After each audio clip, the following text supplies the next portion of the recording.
আমাদের কমিউনিটিতে কিংবা বিভিন্ন কমিউনিটিতে সোশ্যাল মিডিয়া ব্যবহারের সময় এক ধরনের আতঙ্ক কাজ করছে। অনেকেই অনেক বিষয় আসলে স্বাধীনভাবে লিখতে পারছেন না, স্বাধীনভাবে মন্তব্য করতে পারছেন না। এখন যদি আমাকে আপনি বলেন যে ওটার ইনফরমেশন আমাকে বলেন যে দেওয়ার জন্য, I will not be able to. আমার ইউজার নেম কি, পাসওয়ার্ড দূরের কথা, ইউজার নেম আমার মনে নেই। এই ইনফরমেশন আপনি না দিতে পারলে ধরে নেওয়া হয় যে আপনি উইথহোল্ড করেছেন, যে এটা আপনার কাছে না, আপনি ইনোসেন্টলি এবং সাধারণভাবেই আপনার এটা এই মুহূর্তে আপনার জানাই নেই। পরিবারের সবাই তো আপনার সাথে সম্পর্ক ভালো নয়, আপনার তারা কেন তারা এগ্রি করবে তাদের ইনফরমেশন দেওয়ার জন্য, সেটা একটা কথা থাকবে। সামাজিক যোগাযোগ মাধ্যম ব্যবহারে সচেতন হতে না পারলে পড়তে পারেন বিপদে, এটি আমাদের আলোচনার বিষয়। হোমল্যান্ড সিকিউরিটি ডিপার্টমেন্ট এখন পর্যন্ত এই প্রস্তাবনা দিয়ে রেখেছে, এটি এখন পর্যন্ত পাস হয়নি, কিন্তু তারপরেও আমরা দেখতে পাচ্ছি আমাদের কমিউনিটিতে কিংবা বিভিন্ন কমিউনিটিতে সোশ্যাল মিডিয়া ব্যবহারের সময় এক ধরনের আতঙ্ক কাজ করছে। অনেকেই অনেক বিষয় আসলে স্বাধীনভাবে লিখতে পারছেন না, স্বাধীনভাবে মন্তব্য করতে পারছেন না। কারণটা কি? ধন্যবাদ। আপনি যে এতক্ষণ যদি ব্যাখ্যা করলেন খুবই সঙ্গতিপূর্ণ এবং খুবই সুন্দর হয়েছে। কারণ হলো অনেক সুন্দর করে বলা হয়েছে যাতে মানুষ বুঝতে পারেন। তারপরেও কিন্তু আরও একটা জিনিস আমি সংযুক্ত করতে চাই এর সাথে, যে শুধুমাত্র যিনি অ্যাপ্লিকেশন করলেন আবেদনকারী তার ইনফরমেশনই চাচ্ছে তা কিন্তু না। যে যে প্রস্তাবনা এসে ডিএইচএস এর কাছ থেকে, যে সেটা হলো ইজ মোর দ্যান দ্যাট। শুধুমাত্র অ্যাপ্লিক্যান্ট না, যিনি করছেন পিটিশনার তার এবং এমনকি ফ্যামিলি মেম্বার্স ইনক্লুডিং চিলড্রেন যারা কিনা আপনার মাইনর, তাদের ইনফরমেশন তারা চাচ্ছেন। এটা কিন্তু প্রস্তাবনা পাবলিক কমেন্টের জন্য দেওয়া হয়েছে। প্রায় সময় আমরা দেখি পাবলিক কমেন্টস জন্য দেওয়া যেটা ফর্মালিটি মেনটেন করা হয়, কিন্তু আলটিমেটলি কিন্তু যে সিদ্ধান্ত নেওয়া হয়ে থাকে সেগুলোকে কার্যকর করা হয়ে থাকে। সুতরাং এই পাবলিক কমেন্টস ঠিক কতখানি প্রভাবিত করতে পারবে তাদের ডিসিশনকে, সেটা বোঝা এখনো আমাদের জন্য সম্ভব না পুরোপুরি। কিন্তু এটা খুব ডিভাস্টেটিং আমার কাছে মনে হচ্ছে সমস্ত দিক থেকে। লিগালি এটা নট টেনেবল, কারণ আলটিমেটলি যিনি আপনার পরিবারের সবাই তো আপনার সাথে সম্পর্ক ভালো নয়, আপনার তারা কেন তারা এগ্রি করবে তাদের ইনফরমেশন দেওয়ার জন্য, সেটা একটা কথা থাকবে। এবং তাদের ইনফরমেশন পরিবারের সবাই যে একরকম মতামত প্রকাশ করে থাকেন, একরকম মতামত পলিটিক্যাল বলেন, সামাজিক বিষয় বলেন, তাও তো সঠিক না।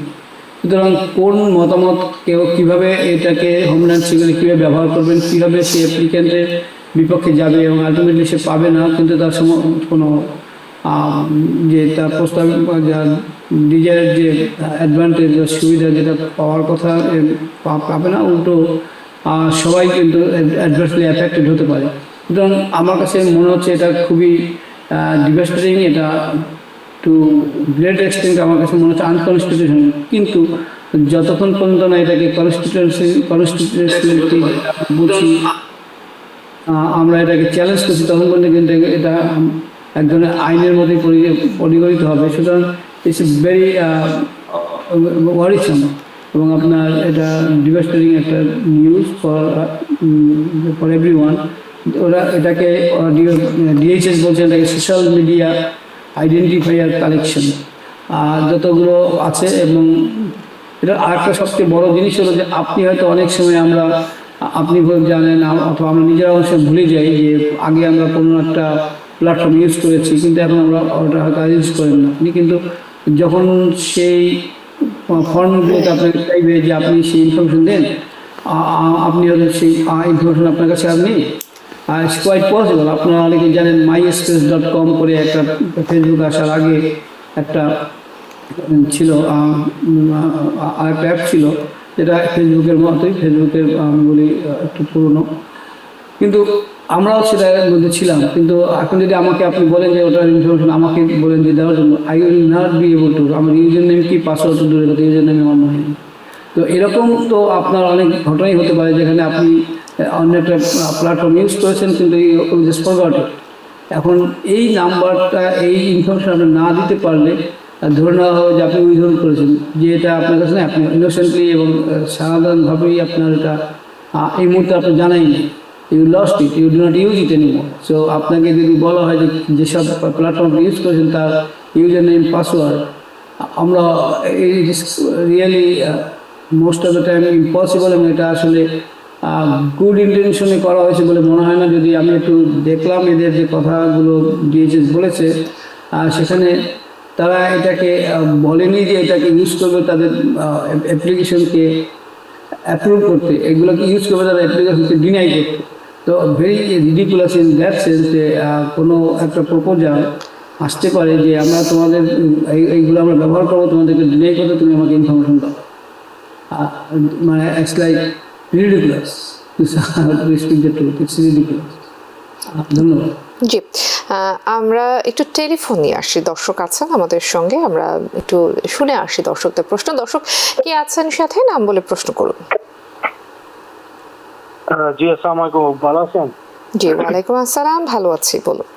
আমার দুইটা একটু ডিফারেন্ট কোয়েকশন আছে। আমার প্রথমটা হলো কি, পিটিশনার ইউএস সিটিজেন মায়ের জন্য অ্যাপ্লাই করেছে, সো 6 মান্থের উপরে হয়ে গেছে এবং মায়ের ভিজিট ভিসা আছে, উনি এসে চলে গেছে, উনি গভর্নমেন্ট টিচার, উনার পাসপোর্ট গভর্নমেন্ট পাসপোর্ট। সো আমার কোয়েকশন হলো কি, উনি এসে এখানে অ্যাডজাস্টমেন্ট করতে হলে উনার কি কি ফাইল করতে হবে, এন্ড সেকেন্ড কোয়েকশন, উনি কি এই গভর্নমেন্ট যে পাসপোর্ট আছে ওইটা দিয়ে অ্যাডজাস্টমেন্ট করতে পারবে না ওই পাসপোর্ট ওইটা চেঞ্জ করতে হবে, এইটাই হলো কি একটা কোয়েকশন। আর সেকেন্ড কোয়েকশন হলো কি, অ্যাসাইলাম কেস গ্রান্ট হওয়ার পরে ক্যাটাগরি CO8 এর ওয়ার্ক পারমিট পাইছে, কিন্তু ওইটা A5 ক্যাটাগরি করতে হলে কি কি ডকুমেন্ট লাগবে আর ওইটা কি ফিস দিতে হবে কিনা। অ্যাসাইলাম গ্রান্ট হওয়ার পরে পাইছে CO ক্যাটাগরি ওয়ার্ক পারমিট। এই দুইটাই কোয়েশ্চন, যদি বুঝতে হয় আমাকে জিজ্ঞেস করতে পারেন প্লিজ।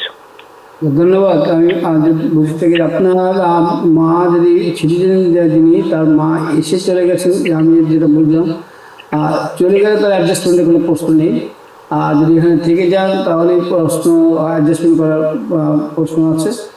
অ্যাডজাস্টমেন্ট অবশ্যই করা যায়, সেটা হলো আপনার 3 মাস অ্যাটলিস্ট 90 ডেজ পরে আসার উনি করবেন। আর দ্বিতীয়ত হলো যে উনি যদি আছে ওনার যে অ্যাপ্লিকেশন করার ক্ষেত্রে কোনো বাধা নেই, অ্যাডজাস্টমেন্ট আমি যেটা বললাম, উনি চলে যেয়ে থাকেন। আর সরকারি যেটা উনি বলছেন যে ওনার পাসপোর্ট, তাতে কোনো বাধা নেই, আমি যাতে কোনো অ্যাডজাস্টমেন্ট করার ক্ষেত্রে কোনো বাধা আমি দেখি না।